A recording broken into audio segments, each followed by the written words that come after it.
साथियों नमस्कार। हमारे YouTube चैनल में आपका पुनः स्वागत है। जिन साथियों ने अभी तक हमारे YouTube चैनल को सब्सक्राइब नहीं किया है तो अतिशीघ्र सब्सक्राइब करें।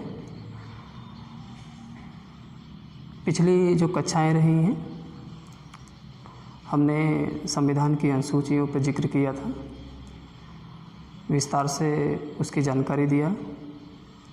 जिस तरह से कंपटीशन में क्वेश्चन आते हैं उस तरह भी हमने बताया था। आज की जो क्लास है वो ज्योग्राफी पे है, भूगोल पर है। चैप्टर जो है वो वायुमंडल की संरचना व संगठन। वायुमंडल की संरचना व संगठन, यह भी चैप्टर ज्योग्राफी में इम्पोर्टेंट है। तो आज देखते हैं कि वायुमंडल है क्या, इसके संगठन कैसे हैं, कितने संगठन हैं। तो साथियों मैं बता दूं, वायुमंडल यह संरचना और संगठन में जो वायुमंडल है यह पृथ्वी के चारों तरफ यानी सैकड़ों किलोमीटर की मोटाई की एक आवृत्ति है और मोटाई की आवृत्ति करने वाला एक गैसीय आवरण है, यानी कि गैसीय आवरण जिसे आप वायुमंडल कहते हैं। इंग्लिश में वायुमंडल को एटमॉस्फेयर कहा जाता है। यह बराबर कंपटीशन में क्वेश्चन आता है कि एटमॉस्फेयर के अंतर्गत किसका अध्ययन किया जाता है, तो वायुमंडल का। तो क्या है, वायुमंडल एक गैसीय आवरण है और जिसे आप एटमॉस्फेयर कहते हैं। एटमॉस्फेयर जो होता है वो वायुमंडल होता है। जो गैसीय आवरण है मुख्य रूप से गैसीय आवरण, कौन कौन सी गैस ऐसी है जो वायुमंडल को आच्छादित करती है। तो गैसीय आवरण के अंतर्गत आप देखेंगे कौन कौन सी वायुमंडल में किस गैस का आवरण है और वायुमंडल में अधिक से लेकर के कम तक कौन सी गैस पाई जाती है। तो सबसे पहले देखेंगे कि 78% नाइट्रोजन का आवरण है, यानी सर्वाधिक जो है नाइट्रोजन मिलता है। दूसरे क्रम में जो है, पहले क्रम में नाइट्रोजन और दूसरे क्रम में ऑक्सीजन 21% है, 21%। और तीसरे क्रम में आपका आर्गन है जो 0.93%, यानी 0.93%, यह आर्गन गैस का आवरण है। और फोर्थ नंबर पे जो है आपके कार्बन डाइऑक्साइड है 0.03%। अन्य गैसें भी हैं, ये तो मुख्य रूप से गैसें हैं। अन्य गैसें भी हैं जैसे हाइड्रोजन है, हीलियम है, जिनान है, जो हल्की गैसें हैं, निष्क्रिय गैसें हैं। ये सब, इन सब गैसों का भी मिश्रण है। कंपटीशन में बराबर क्वेश्चन वनडे एग्जाम में आता है कि वायुमंडल में ऑक्सीजन का आवरण कितना है, तो 21% देता है। इसके साथ साथ कार्बन डाइऑक्साइड का भी पूछता है क्योंकि वो 0.03% है। कभी कभी 0.003% देता है, बहुत बारीकी से क्वेश्चन आता है। तो 0.03% है, इसको बारीकी से देखेंगे भी 0.03% कार्बन डाइऑक्साइड का आवरण है। और कार्बन डाइऑक्साइड, ऑक्सीजन और कार्बन डाइऑक्साइड दोनों गैसों का क्वेश्चन बराबर आता है कि वायुमंडल में कभी कभी ये क्रम भी पूछ देता है कि तीसरे नंबर पे कौन सी गैस है, तो आर्गन 0.93% है। कार्बन डाइऑक्साइड 0.03%, यानी कि दशमलव के बाद डबल जीरो नहीं है, एक ही जीरो है। बराबर कन्फ्यूजन में क्वेश्चन आता है। तो जितनी बातें उतने क्वेश्चन एग्ज़ाम में आते हैं। हमने बताया कि जो गैसीय आवृत्ति है जो गैसीय आवरण है वायुमंडल का, यानी वायुमंडल में जो गैसीय आवरण है जिसे आप एटमॉस्फेयर कहते हैं, इसकी सबसे ऊपरी परत जो कहलाती है, वायुमंडल की सबसे ऊपरी परत का अध्ययन करने वाला जो विज्ञान है उसे वायु विज्ञान कहते हैं। इंग्लिश में इसको कहते हैं एरोलॉजी। ये भी क्वेश्चन बराबर कंपटीशन में आता है कि वायुमंडल की ऊपरी परत का अध्ययन करने वाला विज्ञान क्या कहलाता है, तो एरोलॉजी। कभी कभी उल्टा भी क्वेश्चन दे देता है कि एरोलॉजी के अंतर्गत किसका अध्ययन करते हैं, तो वायु विज्ञान का अध्ययन करते हैं। ये तो वायुमंडल की सबसे ऊपरी परत है, और सबसे उसके बाद जो निचली परत है, वायुमंडल की जो निचली परत है, उसका अध्ययन करने वाला जो विज्ञान कहलाता है वो ऋतु विज्ञान कहलाता है, ऋतु विज्ञान। और ऋतु विज्ञान के अंतर्गत किसका अध्ययन करेंगे, वायुमंडल की निचली परत का अध्ययन करेंगे। इंग्लिश में भी क्वेश्चन आता है, ऋतु विज्ञान को मेट्रोलॉजी के नाम से भी जाना जाता है, तो फिर इसी तरह से मेट्रोलॉजी के अंतर्गत किसका अध्ययन करते हैं, तो ऋतु विज्ञान का अध्ययन करते हैं। ये बातें वायुमंडल के ऊपरी परत और निचली परत, यानी कि वायुमंडल की संरचनाओं में ऊपरी परत और निचली परत से भी क्वेश्चन आता है बराबर। तो ये बातें रही। जो इसके संगठन हैं, वायुमंडल को कितने लेयर में विभाजित किया गया है या वायुमंडल के कितने भाग हैं,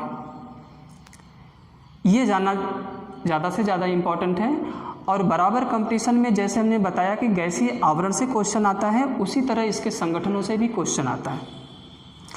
जो संगठन हैं, वायुमंडल के जो संगठन हैं, जो भाग हैं, वो उसको 5 भागों में विभाजित किया गया है। 5 भाग में,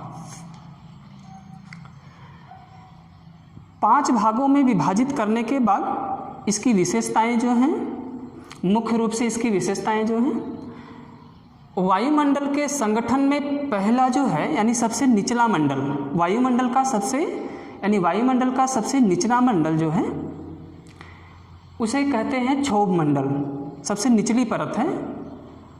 ये भी बराबर कंपटीशन में क्वेश्चन आता है कि वायुमंडल की सबसे निचली संरचना किस नाम से जानी जाती है, तो क्षोभ मंडल भी देता है विकल्प में एग्जाम में, और ट्रोपोस्फेयर के नाम से भी जाना जाता है। कभी कभी कन्फ्यूजन में करने के लिए आपको क्षोभ मंडल हिंदी में देकर इंग्लिश में दे देता है, तो ट्रोपोस्फेयर के अंतर्गत क्षोभ मंडल, यानी क्षोभ मंडल को ही ट्रोपोस्फेयर के नाम से जाना जाता है। इसके अन्य भी नाम हैं, कभी कभी क्षोभ मंडल ना दे करके परिवर्तन मंडल के नाम से भी देता है, परिवर्तन मंडल। इसे संवहन मंडल के नाम से भी जाना जाता है, इसे अधोमंडल के नाम से भी जाना जाता है। यानी कि इसके अन्य नाम भी हैं, क्षोभ मंडल के अन्य नाम हैं परिवर्तन मंडल, संवहन मंडल और अधोमंडल। 3 मंडल, ये जो 3 मंडल हैं ये क्षोभ मंडल में ही है। नाम कभी कभी चेंज करके भी कंपटीशन में क्वेश्चन आता है। साथ ही साथ क्षोभ मंडल की विशेषताएं क्या हैं, ये जानना जरूरी है। तो क्षोभ मंडल की जो विशेषताएं हैं, इसकी प्रमुख विशेषता है कि जो वायुमंडलीय घटनाएं घटती हैं, जैसे बादल का बनना, आंधी का आना, तूफान का आना, वर्षा का आना, या मुख्य रूप से ऋतु परिवर्तन होना, ऋतु परिवर्तन होना यह क्षोभ मंडल की विशेषता है, यानी ट्रोपोस्फेयर की विशेषता है। और इसी तरह से क्वेश्चन भी आता है कि ऋतु परिवर्तन जैसी घटनाएं किस मंडल में घटती हैं, तो क्षोभ मंडल में या ट्रोपोस्फेयर में घटती हैं। ये बराबर क्वेश्चन कंपटीशन में आता है।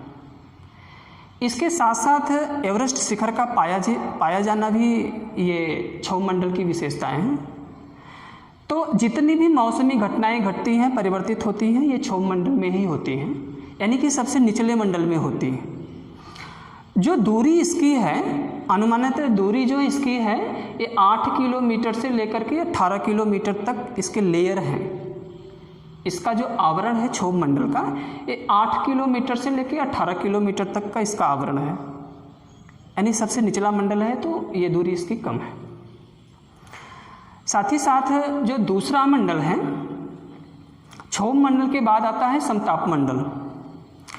समताप मंडल को आप स्ट्रेटोस्फीयर के नाम से भी जाने जाते हैं, यानी कि समताप मंडल ही स्ट्रेटोस्फीयर है। अभी उन्हें बताया कि ये बराबर हिंदी ना पूछ करके इंग्लिश पूछ देता है। बराबर बच्चे फ़ोन करते हैं कि सर स्ट्रेटोस्फीयर क्या है, तो ये क्या है, समताप मंडल है। समताप मंडल यानी कि यह वायुमंडल की दूसरी संरचना है, दूसरा संगठन है, यानी दूसरा भाग है, यानी दूसरा लेयर है ये।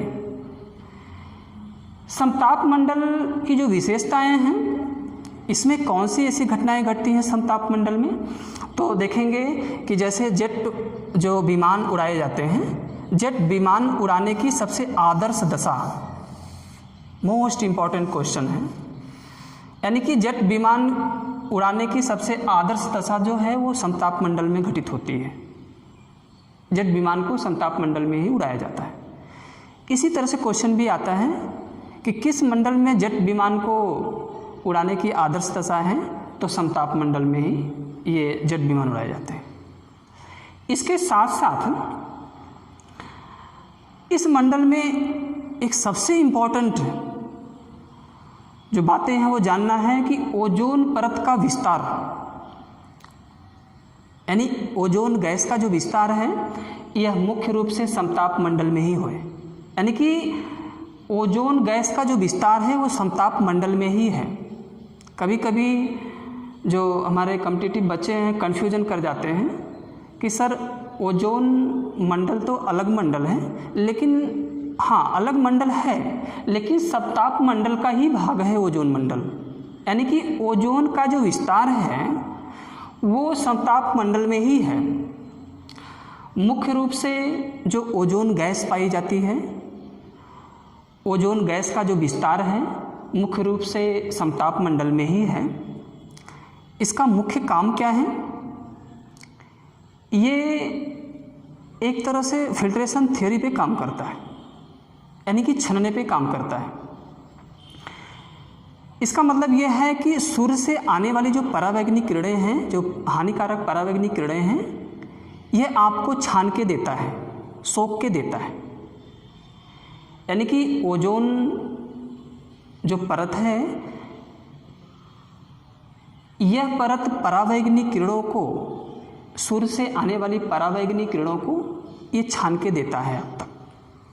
और आपने देखा होगा बराबर समसामयिक घटनाओं में या जलवायु परिवर्तन जैसी जो समिति बैठती है वर्ल्ड लेवल की या ग्लोबल लेवल की बैठती है, तो उसमें उस तरह का दुख व्यक्त किया जाता है कि ओजोन गैस का जो है, ओजोन गैस का विस्तार जो है ज़्यादा से ज़्यादा समताप मंडल में हो रहा है, या उसका लेयर बहुत ज़्यादा बढ़ रहा है। यानी कि जो छनना है, छन के देता है, वो उसके छिद्र बंद हो रहे हैं, यानी कि एक लेयर जम जा रहा है। तो साथ ही साथ उसके छिद्र में भी विस्तार हो जा रहा है, यानी कि परावैंगनी किरण जो है, जो छन के आती है, तो छन के जब आती है तो आप तक पहुंचती है। जब ओजोन परत के जो छिद्र हैं वो बढ़ जाएंगे, उसके विस्तार हो जाएंगे, तो परावैंगनी किरणें आपको डायरेक्ट मिलने लगेंगी। तो परावैंगनी किरणों, हानिकारक परावैंगनी किरणों में ज़्यादा से ज़्यादा संपर्क में होने में स्किन प्रॉब्लम हो जाती है, स्किन डिजीज़ होती है। ये भी क्वेश्चन कंपटीशन में आता है, आपके साइंस में आता है इस तरह से कि हानिकारक परावैंगनी किरणों के संपर्क में रहने से मानव का कौन सा हानि होता है, तो स्किन डिजीज़ की प्रॉब्लम होती है, त्वचा प्रॉब्लम होती है। तो ये क्या है, आने वाली परावैंगनी किरणों को सोख करके या छान करके आप तक पहुंचाता है। तो इसके ओजोन परत के छिद्र बढ़ रहे हैं, यानी कि ज़्यादा से ज़्यादा आपको गर्मी का एहसास भी हो रहा है, इसी तरह से कि सूर्य का प्रकाश आपको डायरेक्ट मिल रहा है। हाँ, उसके बाद जो ओजोन परत के विस्तार हैं या ओजोन परत का जो लेयर है, मुख्य रूप से नष्ट कैसे हो रहा है, तो ये क्लोरोफ्लोरोकार्बन यानी CFC द्वारा। ये क्लोरोफ्लोरोकार्बन जो है CFC, यानी कि जैसे एसी से निकलता है, रेफ्रिजरेटर से निकलता है, तो ये क्या है कि सीएफसी या एसी या क्लोरोफ्लोरोकार्बन या एसी है, रेफ्रिजरेटर है, इससे निकलने वाली जो गैस है मुख्य रूप से ओजोन परत को क्षरण कर रही है। तो ये भी क्वेश्चन बराबर आता है कि सीएफसी क्या है, तो क्लोरोफ्लोरोकार्बन निकलता कैसे है, एसी या रेफ्रिजरेटर से निकलता है। और थोड़ा सा विस्तार में जाएंगे तो जो ओजोन गैस है या ओजोन परत के विस्तार की जानकारी सबसे पहले जो है 1913 में हेनरी बुसान, 2 फ्रांस के वैज्ञानिक रहे हैं जिसने ओजोन परत की खोज किया था। ये क्वेश्चन बराबर आता भी है और हर बुक में मिलता भी नहीं है। तो ओजोन परत की जो खोज किया था या ओजोन गैस की जिन्होंने खोज किया है, ये 1913 में फ्रांस के 2 वैज्ञानिक थे, हेनरी बुसान और फाइबरी चार्ल्स, 2 ऐसे वैज्ञानिक हैं जिन्होंने ओजोन परत की या ओजोन गैस की खोज किया था। ये भी बराबर आता है। हाँ, इसका विस्तार जो ओजोन गैस का हो रहा है इसको कैसे मापेंगे, तो ये डॉब्सन इकाई के माध्यम से मापा जाता है। मोस्ट इम्पॉर्टेंट क्वेश्चन है, ये बराबर आता है कि डॉब्सन इकाई क्या है, तो ओजोन लेयर को, ओजोन परत को नापने की एक इकाई है, एक सिस्टम है, डबल्स इकाई या डॉब्सन सिस्टम या डॉब्सन इकाई। ये भी क्वेश्चन आता है। हाँ, इसका जो विस्तार है, यानी कि जैसे हमने बताया कि क्षोभ मंडल का 8 से 18 किलोमीटर तक अनुमानतः इसका विस्तार है, और समताप मंडल का जो विस्तार है 18 से लेकर के 50 किलोमीटर तक, यह समताप मंडल का विस्तार है। तो क्षोभ मंडल हो गया, समताप मंडल हो गया, और तीसरा जो मंडल आपका है यह मध्य मंडल है जिसे आप कहते हैं मीसोस्फीयर। मीसोस्फीयर कहते हैं।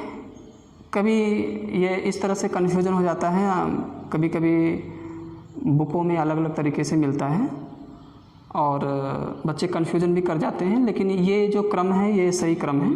मध्य मंडल को कहते हैं मेसोस्फीयर, यानी ये मेसोस्फीयर जो है मध्य मंडल है, और इसका जो विस्तार है 50 किलोमीटर से लेकर के 80 किलोमीटर तक का इसका विस्तार है। इस मंडल की क्या विशेषता है मध्य मंडल की, ये सबसे ठंडा मंडल है। ये बराबर क्वेश्चन आता है कंपटीशन में कि सबसे ठंडा मंडल कौन सा है, तो मध्य मंडल, ये सबसे ठंडा मंडल माना जाता है। और जो वायुमंडल में जो उल्का पिंड जैसी घटनाएं घटती हैं, तो उल्का पिंड जैसी जो घटनाएं घटती हैं ये मध्य मंडल की ही विशेषता है। यानी कि उल्का पिंड का गिरना या उल्का पिंड का दिखना यह मध्य मंडल की विशेषता है। ये भी क्वेश्चन बराबर आता है कि उल्का पिंड का जो गिरना होता है ये किस मंडल की विशेषता है, तो ये मध्य मंडल की विशेषता है। चौथे क्रम में आते हैं और चौथे मंडल का जो नाम है लेयर का, उसे कहते हैं तापमंडल। यानी कि वायुमंडल की जो चौथी संरचना है, चौथा जो लेयर है, संगठन है, उसे कहते हैं तापमंडल। यानी कि इसको इंग्लिश में कहेंगे थर्मोस्फीयर। तो थर्मोस्फीयर ही तापमंडल है, और थर्मोस्फीयर या तापमंडल का जो निचला भाग है, तापमंडल का जो निचला भाग है उसे आयन मंडल कहते हैं। यानी इंग्लिश में आयनोस्फीयर के नाम से भी जाना जाता है, आयनोस्फीयर। यानी कि ये आयन मंडल यह तापमंडल का निचला भाग है। आपका कन्फ्यूजन दूर होना चाहिए, बराबर आप इस पर डिस्कस करते हैं। तो आयन मंडल का ही भाग है तापमंडल, यानी तापमंडल का ही भाग आयन मंडल है, यानी तापमंडल का निचला भाग ही आयन मंडल कहलाता है, जिसे आप आयनोस्फीयर के नाम से जानते हैं। हाँ, इसका जो विस्तार है तापमंडल का, ये 80 किलोमीटर से लेकर के 700 किलोमीटर तक का इसका विस्तार है। तापमंडल की विशेषताएं कौन सी हैं, तो इसकी विशेषताएं हैं जैसे रेडियो तरंगे जैसा जो रेडियो तरंगे छोड़ी जाती हैं, ये तापमंडल की ही विशेषताएं हैं। कि रेडियो तरंगें इसमें पाई जाती हैं। टेलीविज़न का जो प्रसारण होता है इसी मंडल से होता है, टेलीफोन हो या राडार हो, यानी कि जो संचार उपग्रह हैं, संचार उपग्रहों की जो स्थिति है, अवस्थिति है, ये तापमंडल की विशेषता है। यानी टेलीविज़न का चलना या टेलीफोन का है या राडार का है, ये सारे कनेक्ट जो होते हैं ये तापमंडल में ही होते हैं। तो संचार उपग्रहों का जो विस्तार है, संचार उपग्रहों का जो पाया जाना है, ये तापमंडल की विशेषता है। ये क्वेश्चन बराबर कंपटीशन में आता है, मोस्ट इम्पॉर्टेंट लेयर है ये। या टेलीविज़न का नाम दे देगा या टेलीफोन का दे देगा या राडार का देगा, इसका प्रसारण कहाँ से होता है, तो ये तापमंडल से ही होता है। लेयर हमने बताया कि ये 880 किलोमीटर से लेकर के 700 किलोमीटर तक का विस्तार है। इसके बाद जो अंतिम संरचना है वायुमंडल की, पांचवा जो लेयर है, अंतिम जो लेयर है, इसे कहते हैं बहिर्मंडल या वायुमंडल। यह सबसे ऊपरी परत है। वायुमंडल या बहिर्मंडल यह सबसे अंतिम मंडल है, यानी कि सबसे ऊपरी संरचना है। जैसे हमने बताया था सबसे निचली संरचनाएं जो हैं आपका क्षोभ मंडल है, उसी तरह से आपका जो पांचवा यानी बहिर्मंडल या वायुमंडल है, ये सबसे अंतिम लेयर है, जिसे कहते हैं एक्सोस्फीयर। एग्जिट से बना है एक्सोस्फीयर। तो एक्सोस्फीयर जो होता है ये बहिर्मंडल या वायुमंडल होता है। सबसे ऊपरी संरचना वायुमंडल कहलाती है। ये इंग्लिश में भी क्वेश्चन आता है एक्सोस्फीयर क्या है, तो ये बहिर्मंडल या वायुमंडल है। यह मंडल वायुमंडल या बहिर्मंडल ये सूर्य से सबसे नज़दीक है, सूर्य से सबसे नज़दीक है, इसीलिए ताप जो है ये बहिर्मंडल में सबसे अधिक होता है। इसका जो विस्तार है ये 700 किलोमीटर से लेकर कर 1000 किलोमीटर, यानी कि 700 किलोमीटर से लेकर के 1000 किलोमीटर तक का इसका विस्तार है बहिर्मंडल का। और इस मंडल में हाइड्रोजन या हीलियम जैसी गैसों का आवरण होता है। हाइड्रोजन हीलियम जैसी गैसें इसी मंडल में पाई जाती हैं, क्योंकि सूर्य के ताप में हाइड्रोजन हीलियम का ज़्यादा से ज़्यादा विस्तार है। ये आज की क्लास रही मेरी, ज्योग्राफी से रिलेटेड वायुमंडल की संरचना एवं संगठन। और जिन साथियों ने मेरा यूट्यूब चैनल देखा होगा, अगर कहीं भी कोई त्रुटि हो या कोई सुझाव हो तो आप कमेंट बॉक्स में इसे बता सकते हैं या अपना मैसेज हमको दे सकते हैं। साथ ही साथ रिवीजन करना ना भूलें। जो साथी मेरे नोट्स बनाना चाहते हैं तो सुन करके नोट्स भी बना सकते हैं। क्लास मेरी अनवरत इसी तरह से चलती रहेगी, और कभी हिस्ट्री का पार्ट होगा, कभी संविधान का होगा, कभी ज्योग्राफी का होगा, कभी आपके साइंस का पार्ट होगा, जीके का पार्ट होगा, करंट अफेयर का पार्ट होगा, और पर्यावरण से रिलेटेड भी क्लास चलेंगे। तो मेरे कहने का मतलब ये है कि इसी क्रम में चलेंगे। और जो साथी अगर नोट्स बनाना चाहेंगे तो यूट्यूब चैनल देख करके नोट्स बना सकते हैं, या कोई सुझाव देना चाहेंगे तो कमेंट बॉक्स में ज़रूर देंगे। ठीक है, ओके, थैंक यू।